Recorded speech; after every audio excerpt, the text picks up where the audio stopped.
Bismillahirrahmanirrahim. Assalamualaikum warahmatullahi wabarakatuh. Pertama saya minta maaf sebanyak-banyaknya, sedalam-dalamnya, seluas-luasnya kepada Pak Minto, sahabat saya, adik saya, karena beliau hafal satu bait puisi saya, sementara saya sendiri sudah lupa. Saya mohon dimaafkan karena itu sangat memalukan bagi penyairnya yang tidak hafal.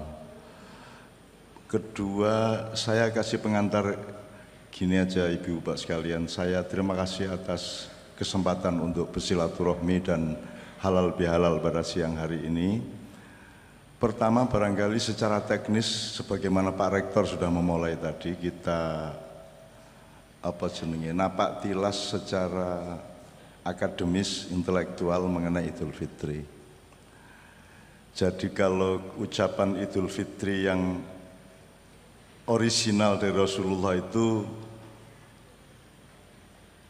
taqabbalallahu minna wa minkum taqabbal ya karim, itu sudah ada sejak zaman Nabi. Artinya kita bertemu, bersalaman dan hatinya terbuka, saling memaafkan agar supaya semua kehendak baik kita oleh Allah dikabulkan pada Anda maupun pada saya atau kami.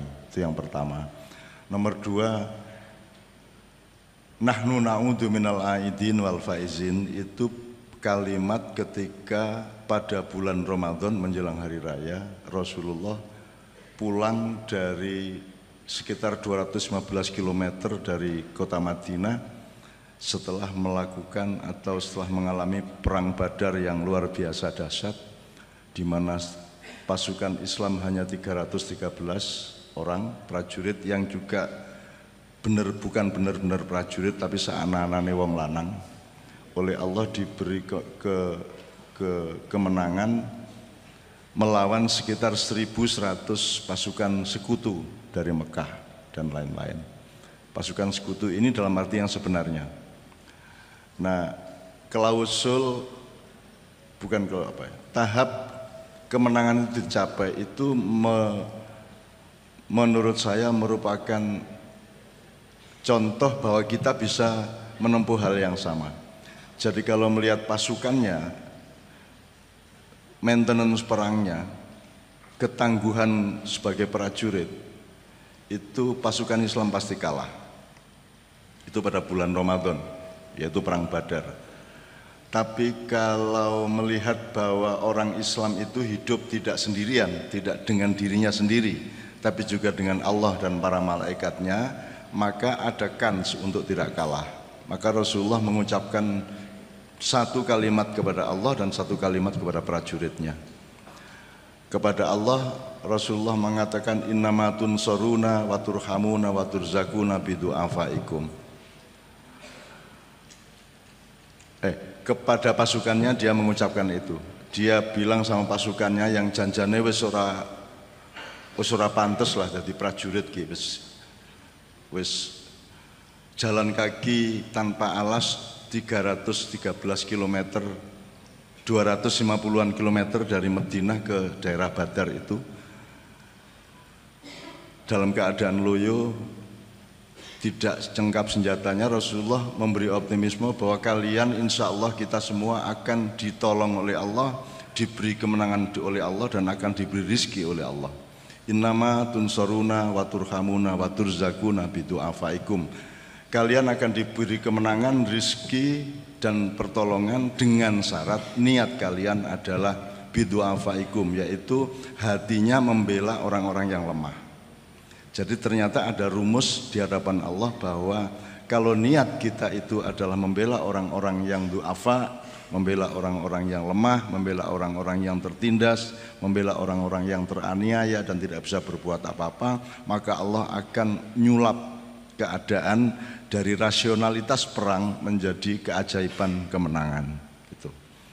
Kemudian itu ngomongnya kepada prajurit, janjane ngapusi kuwi nek cara militer.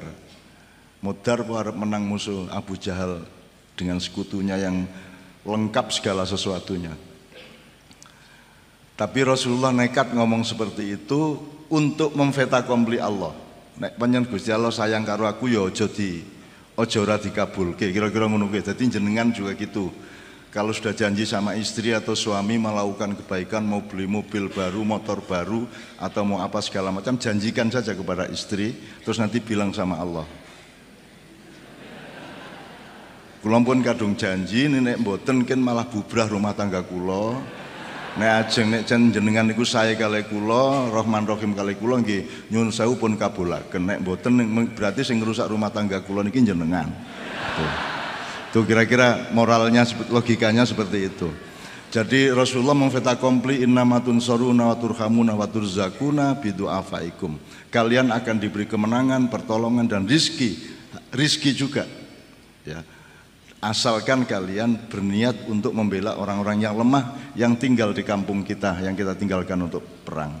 Kemudian kepada Allah dia ngaku Rasulullah, ilam takun alayya ghadabun fala ubali.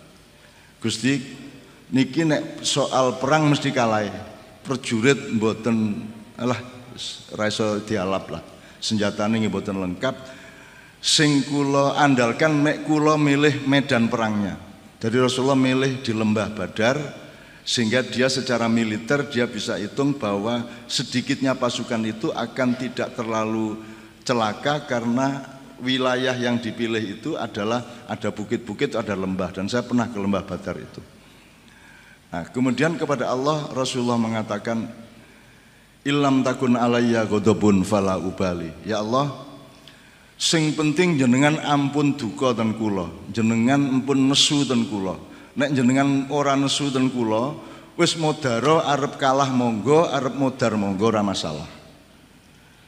Ya, ini kalimat jangan sampai kedengaran prajuritnya. Ini kalimat rahasia antara Allah dengan Anda. Jadi kalau sampean kepepet, iki wis dinilai oleh tim apa iku jenenge saka Amerika untuk meningkatkan level UNY ini. Ya, sekarang ini kalau kira-kira kepepet kok menurut penilaian mereka kita kurang kondusif atau kurang memenuhi syarat untuk naik level dari 10 besar Pak ya, dari 10 besar. Sampean bilang sama Allah, ilam takun alayya ghadabun fala ubali. Ya Allah, asal sampean panjenengan mboten nesu ten kula sebagai rektor, arep kalah modaro ora masalah. Gusti Allah ratega akhirnya ditingkatkan menjadi 7 besar, 6 besar, 5 besar. Itu ceritanya. Jadi hidup itu tidak hanya regulatif rasional, hidup itu ternyata ada kolusi-kolusi dengan Allah. Aslinya kita itu kalah, tapi karena ada Allah maka ada alasan untuk tidak kalah. Nah, alasannya tidak militeristik, tidak rasional. Alasannya adalah kasih sayang. Asal sampean sama Allah itu pasrah bener, ikhlas untuk dikasih takdir kayak apapun, malah Allah malah tidak mentakdirkan. Klausul yang terbesar adalah Idul Adha. Sebenarnya aslinya kan Ibrahim diperintah menyembelih Ismail. Coba piye niku?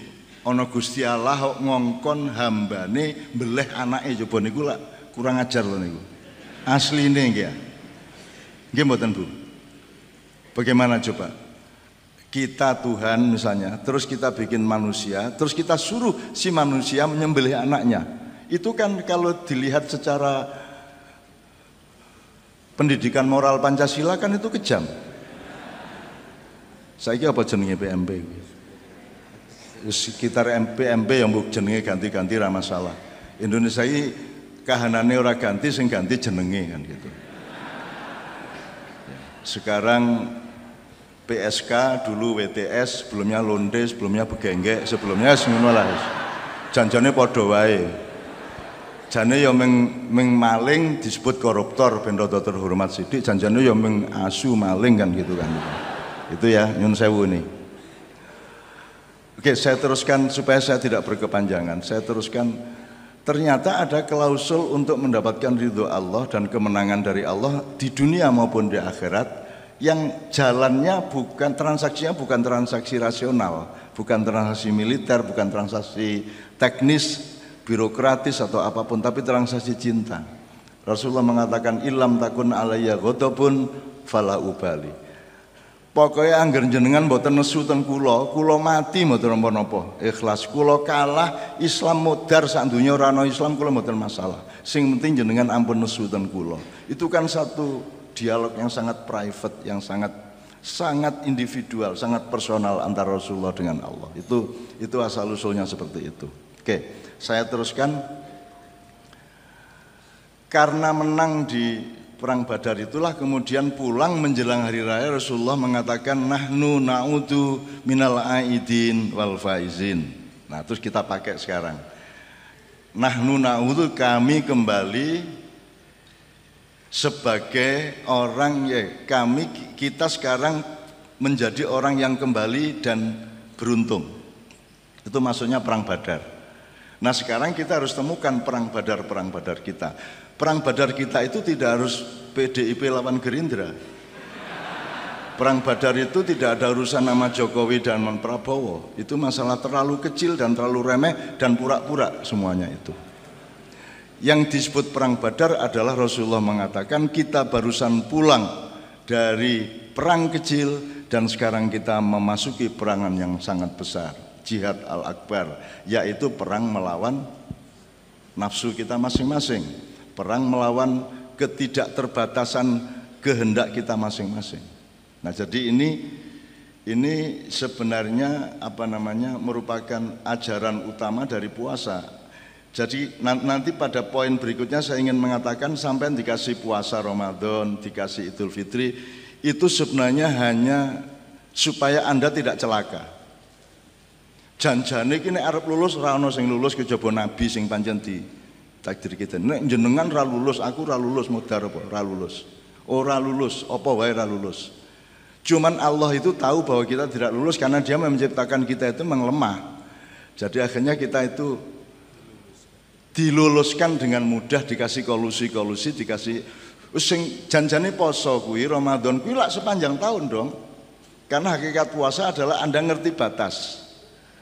Anda ngerti dosis nek kesehatan. Kapan mangan, kapan ora mangan, mangan sepiro, mangan opo, ya sak piturute. Itu aja kita kan tidak mampu sekarang, Bu. Kita kan hidup kuliner, tidak hidup higienis. Hidup kita itu pengen mangan opo, dudu apike mangan opo. Pengen mangan sepiro, dudu apike mangan sepiro. Hidup kita kan kuliner. Kita babadokan wae ra lulus kok. Aja meneh kok teologi, budaya, intelektual, akademis. Jadi mulanya Pak Rektor yang murah hati lah melulus-luluskan mahasiswanya. Itu Allah sendiri sangat murah hati.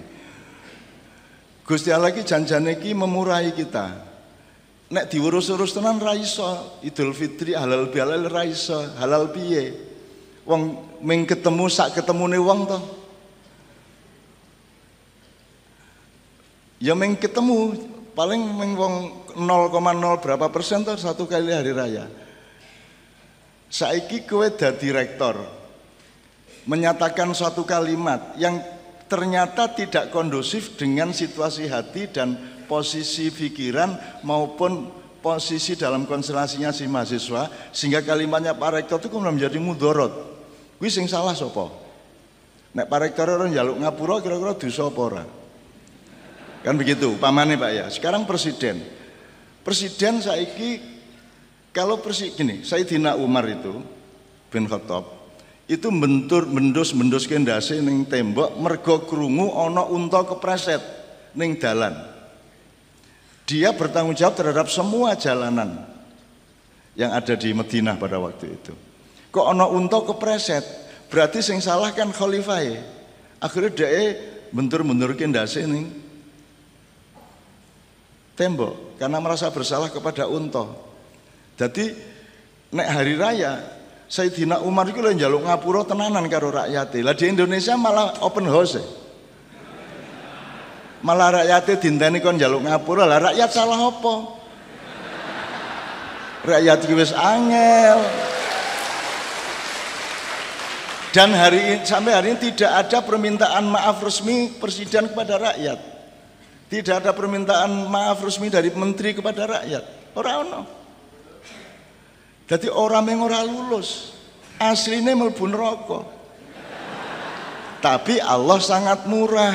Allah ngalah, wis ora apa-apa. Sing penting kudune kowe poso ki terus, ora mung ngono, ora mang. Nek meng ora mangan, ora ngombe sedina ki rasa menungso, kewan ya iso. Itu bukan prestasi puasa Ramadan, itu mengelekke bahwa Anda itu butuh membatasi diri, butuh mengendalikan diri. Hidup itu melampiaskan atau mengendalikan. Dan manusia diberi akal, yaitu alat untuk menentukan atau meregulasi apa saja yang harus dikendalikan. Kalau hewan tidak perlu mengendalikan diri, karena dia dirimut oleh para malaikat atas izin Allah. Jadi malaikat, binatang, alam tidak ada yang berdosa. Yang berdosa manusia, karena sudah dikasih remote kontrol sendiri dengan akal sehatnya, sekolahnya, kuliahnya, tapi dia tidak merimut apa yang harus dirimut, bahkan melampiaskan apa yang seharusnya dikendalikan, dan kadang-kadang malah mengendalikan apa yang seharusnya dilampiaskan. Itu sebabnya ada matriks, ada wajib, ada sunat, ada halal, ada makro, dan ada itu untuk menentukan regulasi mana yang harus dibatasi, mana yang boleh dilampiaskan. Jadi manusia tidak lolos sebenarnya. Asline iki ya poso itu ya sepanjang hidup asline. Ning Gusti Allah yang gawe menungso iki lemah. Al insanu mahalul khata' wa nisyan. Manusia itu tempatnya salah dan khilaf atau lupa. Wis angger lali wis beres, ora masalah mau lali kok. Gitu loh. Nah, oleh karena itu kita dikasih puasa, dikasih lebaran, dikasih Idul Fitri ini karena Allah itu tidak akan nguji Anda bener-bener. Wis ora apa-apa, wis salah-salah sithik ora apa-apa. Jajal sing sembayangi lengkap sedina ping 5 angkat tangan. Aku ora. Aku sok jamak-jamak ra karuan kae. Pamene riyo ngene iki. Gitu. Artinya saya sendiri tidak lulus. Sing lulus ya Kanjeng Nabi. Karena nabi-nabi liyane, Nabi Musa wae ra lulus kok. Ning ngarepe Nabi Khidir, ujian ping 3 ra lulus terus ditinggal. Akhirnya DO Nabi Musa kuwi. Nabi Musa DO, dadi jenengan nek salah disalahke wong garing ngomong, kowe rasa nuntut aku piye-piye. Oh Nabi Musa wae ra lulus kok kowe njaluk aku lulus. Ngono kuwi. Beres gitu loh. Jadi Bapak sekalian, mari kita hayati Idul Fitri ini sebagai kemurahan Allah. Allah tidak akan ngurusi dosa dan pahala Anda benar-benar. Sing penting kowe ketok absen ben isuk. Wis ngono wae. Perkara ujiane sok-sok iso, sok-sok ora iso, sing penting rektor, dekane dan dosennya murah hati ngono wae. Wong pinter iki ya ora ana gunane. Ra cetha kowe saiki juara olimpiade sesuk yang dadi PKTE menteri. Jadi sudahlah, hidup ini begitu ringan oleh Allah. Coba iki mau ana cah penyanyi loro aku dibisiki karo Mbah Mintoy. Piye cah awake dhewe iki wis umur 6 kaya ngene disuguhi cah loro ayu-ayu kaya ngono kuwi. Piye wis. Lah iya niku Gusti Allah niku sing gawe gara-gara ngono. Mbok wis to nek wis tuwa iki pokoke nek wis tuwa iki mripate mbok digawe rabun. Dadi ayo kaya ngapa ketok tuwa ngono lho. Kan ndak, Allah ini ndak. Semakin tua kita semakin mengerti sejatinya kecantikan. Lah saya cilaka to kuwi. Nek kowe isih nom 18, 20, 20 tahun isih kapusan dengan kecantikan yang kasat mata. Tapi kalau kita sudah semakin dewasa, kita mengerti kecantikan yang sejati. Sehingga kalau ada dua cewek tampil, itu kita bisa menembus ke dalam. Bar kuwi metu meneh njur ngopo? Awis tuwa kuwi ora mung anak kuwi putu e. Ngene iki lho Gusti Allah selalu gak goro-goro ngene iki lho. Mbok empun to Gusti ngono lho, mbok empun tuwa ngeten iki pokoke anggere ana cah wedok ayu ming ketok apa ngono lho, ming ketok wit-witan apa ngono lho. Dadi kene iki rasa angel-angel, kene wis tuwa dicoba-coba diuji-uji sing ora karuan. Kene iki wis ngalah. Dadi dekan wae kepeksa e biyen. Itu lho. Apa meneh dadi dekan kok kon daftar. Dekan kan dipilih oleh atasannya atau oleh bawahannya, ini yang pantas dadi dekan, dudu wong sing pengen dadi dekan daftar.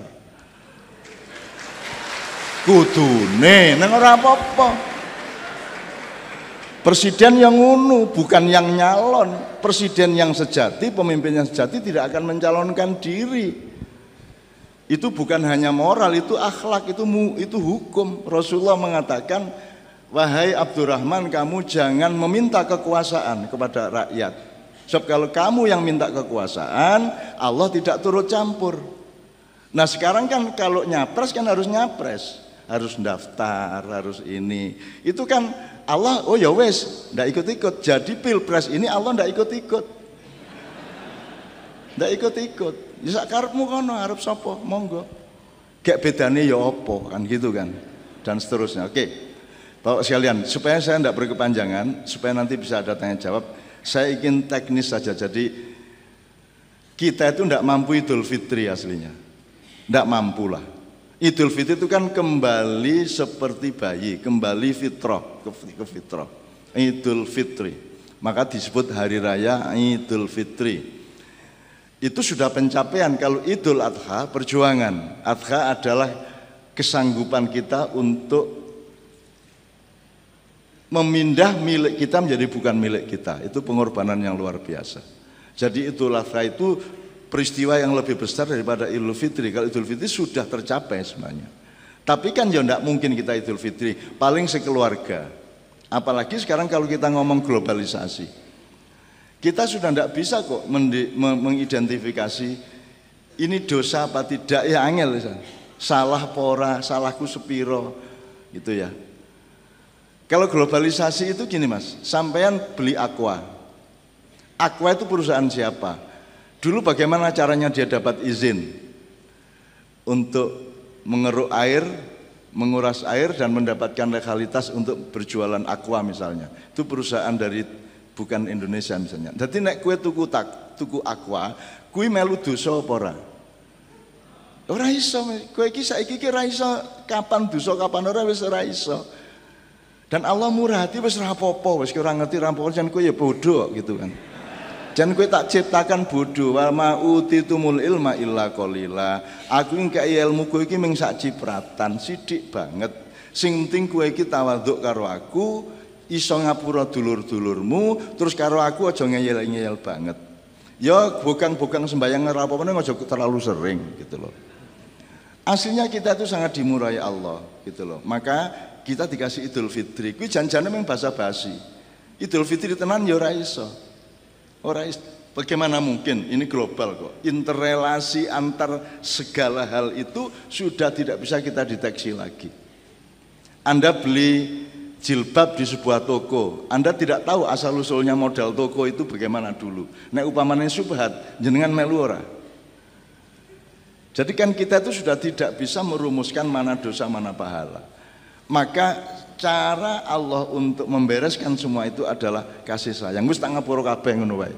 Sing penting kowe apik karo wong, aja mateni, aja nyolong, aja menghina wong, aja mateni wong, telu kuwi. Aja nyolong, jangan mengambil hak orang lain. Nomor 2, jangan menghina martabat hamba-hambaku. Nomor 3, jangan membunuh nyawa mereka. Asal 3 itu kita tidak lakukan, insya Allah Anda semua minal aidin wal faizin, oleh Allah akan diridhoi. Halal bihalal itu adalah aplikasi horizontal dari ridho biridho. Kalau ridho biridho itu Allah ridho, kita ridho. Terus kita terjemahkan kalau sesama manusia kok nek ridho biridho kok keduren wis halal bihalal wae. Lah sing penting kene wis orang ganjel satu sama lain. Itu pun kita masih separuh, kita hanya minta maaf. Kita tidak pernah ada ucapan memberi maaf. Ora ono. Ya piye kuwi? Angel to kuwi. Ucapan hari raya Pak Rektor misalnya ya. Terus dengan ini saya memaafkan semua mahasiswa dan civitas saya. Ya ra iso.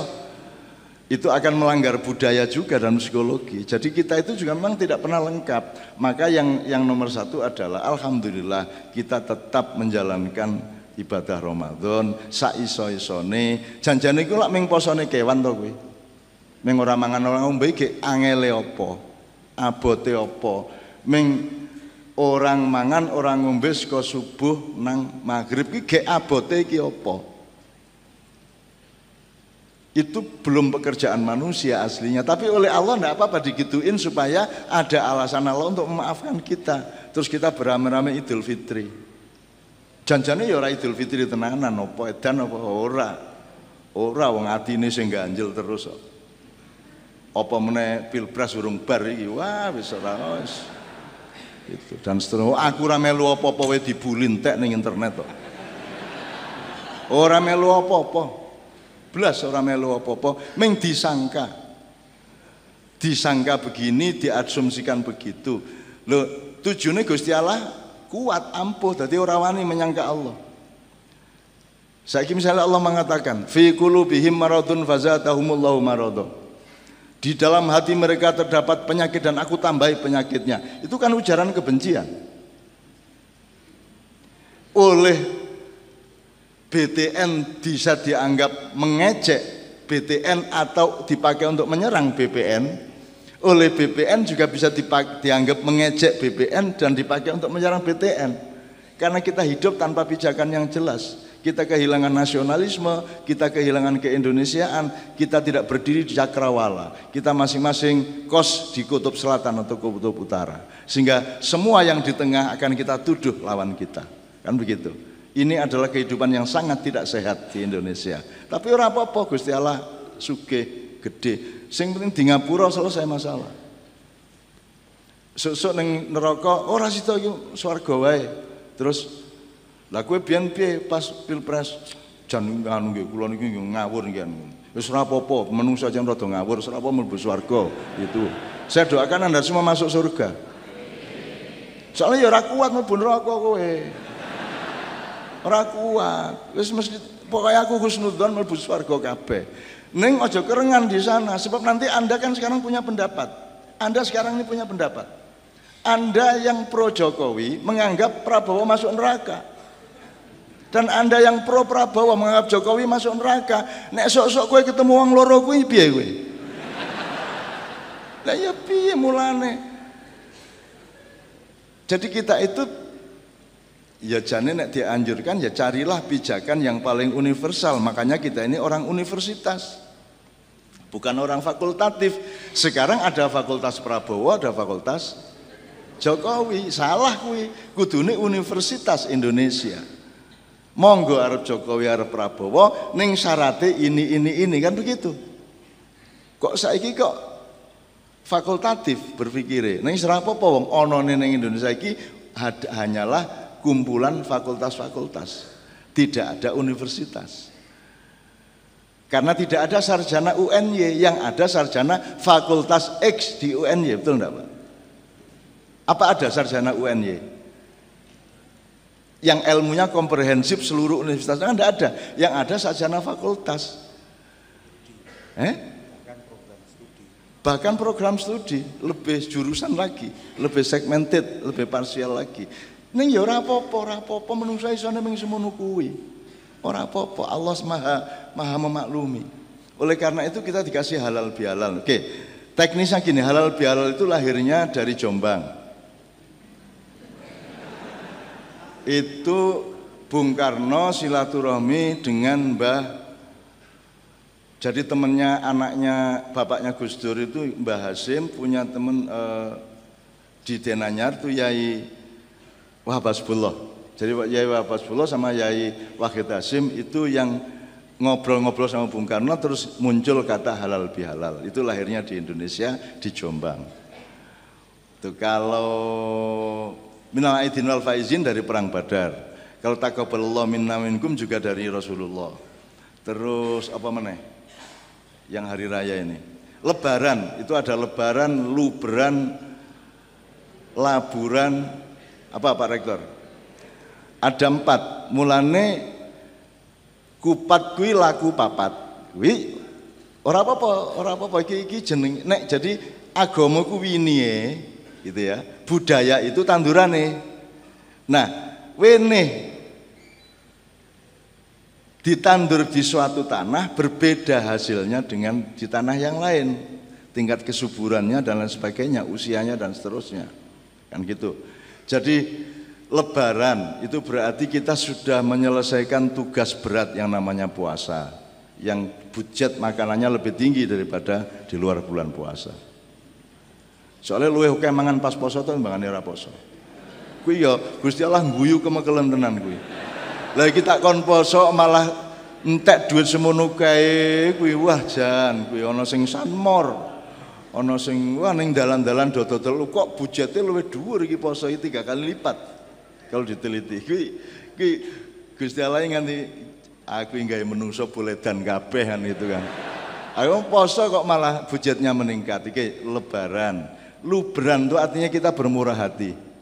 Jalan tol bisa rame selama lebaran karena kita ndak ngitung duit demi keluarga. Itu ya lubran. Terus meneh laburan. Laburan itu kita ngecat putih. Idul Fitri kita cat meneh, corang-coreng kita hapus, kita kapur lagi. Sijine meneh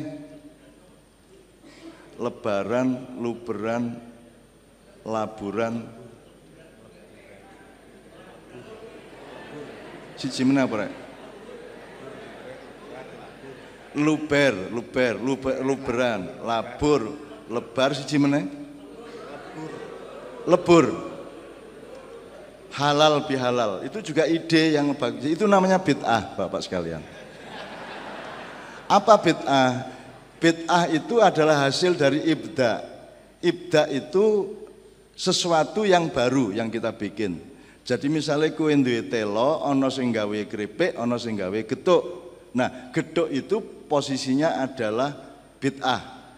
Hasil kerja ibda. Allah sendiri adalah al-badi. Zat yang maha menciptakan sesuatu yang sebelumnya belum ada. Gedhuk kuwi burung tahu ana meskipun telone wis ana. Gitu ya. Tapi dia adalah bid'ah. Jadi bid'ah itu baik sepanjang tidak melanggar kehendak Allah. Jadi Idul Fitri kita ini Indonesia ngelumpuk kayak gini iki bid'ah. Ini bid'ah besar. Dan sangat bagus. Jadi kita ini selama ini lho rumah sana bid'ah elek po. Lah nek ora ana bid'ah njur klopo kok krakoti ngono. Piye karepe? Piye lombok kok ceklus ngono piye? Lho kita butuh bid'ah bahwa lombok itu ojo dipangan langsung tapi digawe campuran, gawe sambel apa bumbu kan begitu. Itu namanya bid'ah. Lah nek pancen anti bid'ah ya nek ana lombok panganan lombok. Nek ana klopo ya krakotono rasa nggo pisau. Pisau itu alat bid'ah. Kita itu sekarang bid'ah aja enggak paham. Bid'ah itu baik sepanjang tidak melanggar kehendak Allah. Sholat itu baik sepanjang tidak melanggar. Ada enggak sholat yang jelek bu? Banyak. Sekarang sampai sholat asar saiki coba. Ayo piye to ya? Kan semua ada ruang dan waktunya. Kalau Anda saiki ngene bu, babi haram apa halal? Haram nek dipangan. Nek mengkok gendong ora masalah. Ning edan, ning ngono wae to. Kentir kuwi bocahe gendong-gendong babi ngono ya. Ning ora haram. Ning kentir. Jadi kita ini yang namanya sumbu pendek, pikiran sempit itu adalah melihat sesuatu hal close up, tidak dengan interrelasi dengan sekitarnya. Ruang dan waktunya, konteksnya dan seterusnya. Kita di kampus kan belajar konteks, teks dan konteks. Nah sekarang ini banyak ustadz-ustadz, pembawa-pembawa Islam yang tidak pakai konteks. Begitu aku ngomong babi halal, nesu. Ya halal dan apa? Ora tak pangan kok. Sing haram kuwi nek dipangan. Kuwi nek mangan nek ora ana liyane ora apa-apa lho. Beras ra ana, dagung liyane ra ana, wis mbangane mati, anakku tak kei mangan babi. Ana kuwi. Ndak apa-apa namanya darurah bisauka. Jadi kabeh iki ana ya ana konteksnya, ada ruang dan waktunya. Salat wajib jare sapa? Nek pas wektune wajib, nek pas di luar waktune ya haram. Ngawur iki ya, Jan. Saiki salat Id, ayo saiki salat Id. Piye to ya? Menungso kok ora jangkep uteke iki piye to ya? Betul enggak? Salat Id itu haram di luar hari. Sekarang bagaimana kalau ada yang salat Id duluan 2 hari sebelumnya, kemarin di Makassar, di Padang. Menurut kita yang salat Idnya kemarin lusa itu haram. Menurut mereka tidak haram. Menurut Allah bagaimana? Ya takon Allah. Aja kowe dadi Allah. Sing entuk mengharamkan ming Allah, Nabi ora entuk kok. Iki oke men lho Gusti Allah saiki ning Indonesia. Mengharam-haramkan segala sesuatu, menghalal-halalkan segala sesuatu. Ndak ada yang punya hak ya secara rasional. Siapa yang berhak menghalalkan sesuatu? Yang menciptakan. Yang bikin. Yang bikin cuman Allah, Nabi ndak ikut kok. Makanya Allah mengkritik Rasulullah. Lima tuharrimu ma akhallallahu lak. Ya. Kenapa engkau mengharamkan sesuatu yang aku halalkan, kata Allah. Sing mengharamkan di Allah. Dadi iki mengspekulasi. Ya wis ora apa-apa kanggo haram kanggo halal ngono wae. Karena kita tidak saling yakin satu sama lain, maka akhirnya kita bertengkar. Wong saya dionekke kafir, aku seneng kok. Lek jaremu aku kafir, ya wis aku nek ngono kerasa njaluk tolong aku wong kafir kok. Jadi kalau saya dianiaya orang, saya dimerdekakan orang itu. Nek kowe dinyek tanggamu njaluk tulung nyurung mobil gelem ora kowe? Gelem ora kowe, Dik? Kowe dielek-elek tanggamu, njur tanggamu njaluk tulung kowe wajib nulung ora? Ora wajib toh. Jadi nek kowe dielek-elek wong ki pemerdekaan. Itu membuat kita merdeka dari orang itu. Kowe dikafirke alhamdulillah sip. Awas nek njaluk tulung kowe. Aku garing ngono. Sekarang silakan membuli saya di internet, di medsos. Ndak apa-apa. Ning sesuk nek ana apa-apa aja njaluk tulung aku ya. Iki aku arep ndelok ana iki, sesuk kowe rasa njaluk tulung aku lho. Sekarang Mabes Polri saja belum tuh saya terima di rumah. Sekarang ini. Not even these two calon presiden. Siapa aku kok didatangi? Lembo. Lah salahmu dhewe teko nang aku. Lah aku dudu sapa-sapa kok. Sing ngarani aku sapa-sapa ya sapa. Wong aku ya dudu sapa-sapa. Termasuk UN yang ngundang aku sawalan iki lak pekok, sak pekok-pekoke wong. Ngapa ngundang aku? Ngapa ngundang aku? Aku ustad dudu, kiai dudu, ulama dudu, intelektual dudu, sarjana dudu. Ngapa ngundang aku? Lah kok aja disalahke akeh sing ngundang kuwi rektore ngapa ngundang aku? Gitu ya teman sekalian. Oke. Saya kira inti yang ingin saya kemukakan supaya kita bisa tanya jawab kalau masih ada waktu, bahwa kita ini dimurai Allah dengan ada Ramadan dan Idul Fitri ini, intinya begitu. Aslinya kalau kita Idul Fitri benar kan tidak mampu, Mas. Tidak mampu. Apakah Anda pernah minta maaf, misalnya mohon maaf lahir batin kepada seseorang dan Anda nyebut kesalahan Anda? Ora toh? Ora cetha to salahnya apa? Saiki nek ana wong edan entuk kartu mohon maaf lahir batin, terus diparani kowe karo wonge kuwi. Maksudnya minta maaf bab apa iki? Utangmu apa oleh ngonek-ngonekke aku biyen apa sing ndi? Loh kalau kita mohon ampun kepada Allah kan harus jelas kasusnya. Astaghfirullahaladzim alladzi la ilaha illa huwal hayyul qayyum wa atubu ilaik. Astaghfirullahaladzim li wa li walidayya wa li jamil muslimina wal muslimat wal mu'minina wal mu'minat al ahya'i minhum wal amwat. Itu cetha masalahnya.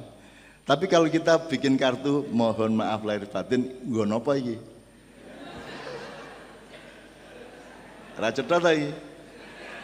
Terus orang ngerti bedane hukum agama sama hukum negara. Itu saiki penghuni penjara kirim apa? Kartu lebaran nang presiden. Mohon maaf lahir batin. Wes, ora ditolak toh. Berarti terus saya metu penjara. Habis diampura. Karena ada loh anggota DPR yang ngerti bedanya hukum agama dengan hukum negara dan seterusnya. Jadi Bapak sekalian, pokoknya hari ini aku duwe kesalahan oke sing aku ora ngerti ya, Bu. Nang jenengan. Misalnya aku bukuku 90 luwih. Jenengan maca sak kalimat menjadikan mudarat bagi diri Anda kan saya melu salah. Kan kata itu harus tepat, harus manfaat. Tapi bagaimana membuat kalimat saya bisa manfaat untuk setiap orang? Allah saja kalimatnya tuh membuat manggel setan kok. Setan kabeh ana sing ora manggel karo Gusti Allah. Iblis bareng itu manggel banget, dendam sama Allah itu. Upama wani tak lawan kok ngono, belum rawani piye meneh. Akhirnya iblis itu manggel sama Allah karena dia tidak setuju polisinya Allah. Allah kan dulu hanya pakai satu sistem yang positivisme. Kabeh ki ngabekti apik, terus iblis ndak dinamis hidup ini. Harus ada positif negatif, harus ada dialektika, harus ada konfrontasi sedikit-sedikit, harus ada dinamika, harus ada kompetisi. Itu idenya iblis. Jadi barang siapa berkompetisi sebenarnya itu pengikut iblis. Aja nesu ora. Ora, kuwi nek diteruske secara lugu ya toh. Karena yang menciptakan ide kompetisi itu iblis. Dulunya enggak, manusia taat gitu aja.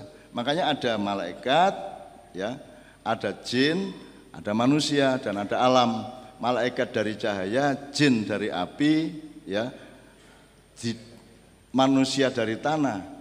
Kalau jin dari api memproduksi setan sangat wajar. Tapi kalau manusia yang terbuat dari tanah memproduksi setan, itu sebenarnya adalah kekurangan ajaran yang sangat tinggi tingkatnya. Karena tidak ada setan sebagai makhluk. Yang adalah setan merupakan produk dari jin atau manusia.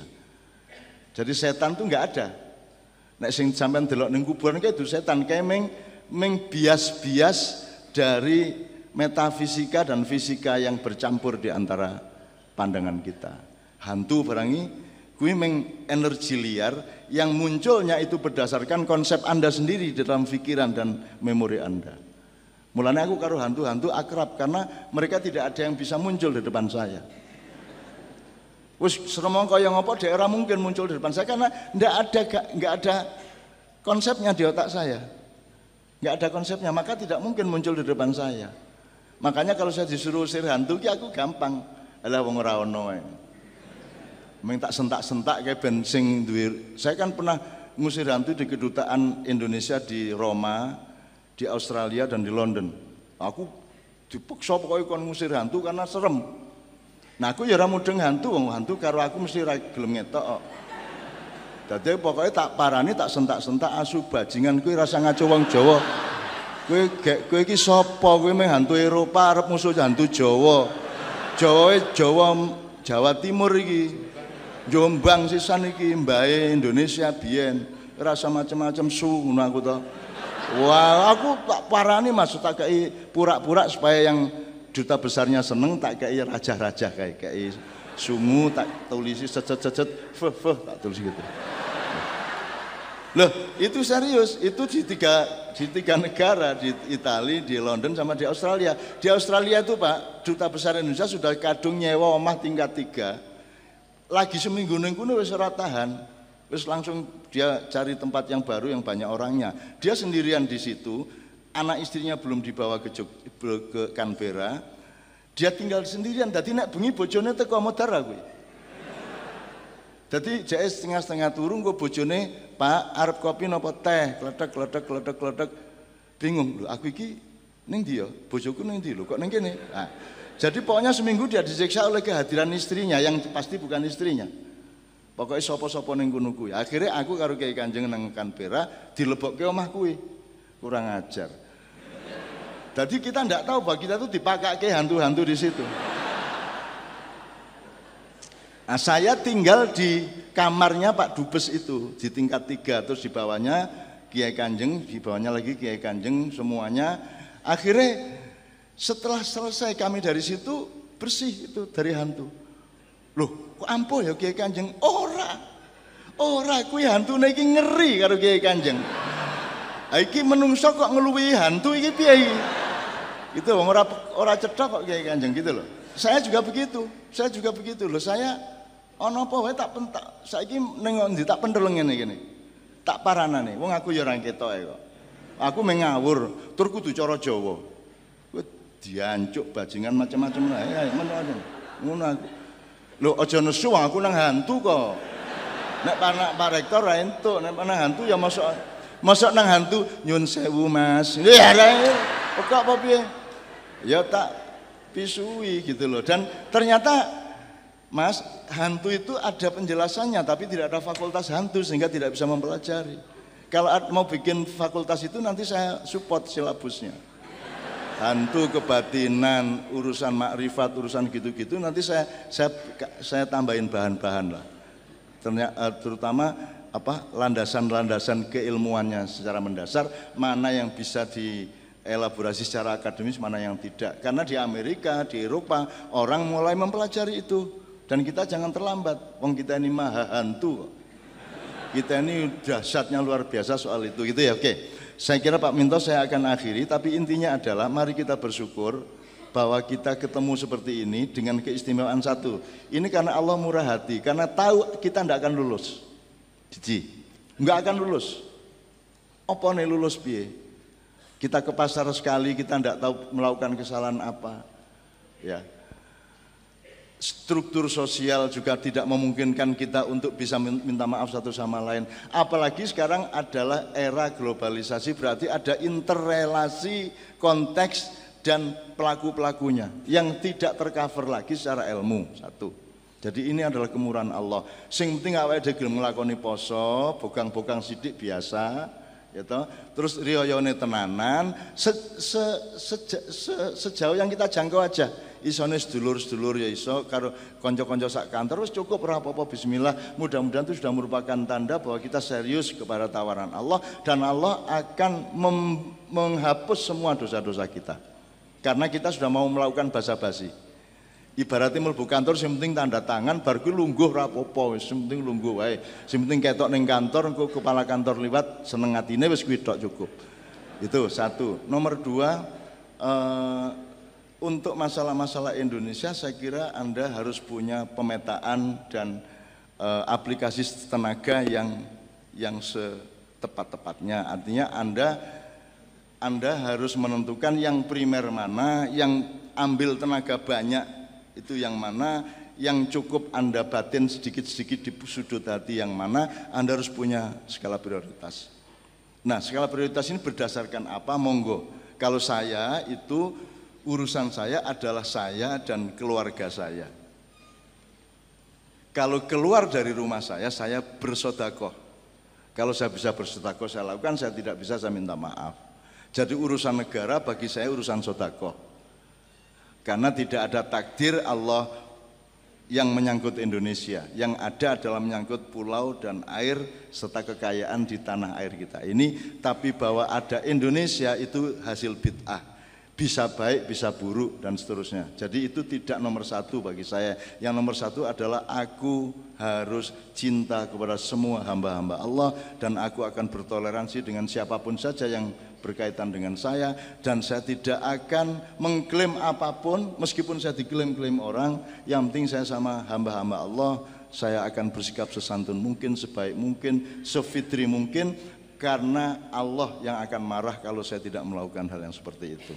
Saya kira untuk sementara seperti itu, saya mohon maaf atas semua kekurangan saya, terutama kalau tidak tepat saya mohon maaf. Assalamualaikum warahmatullahi wabarakatuh.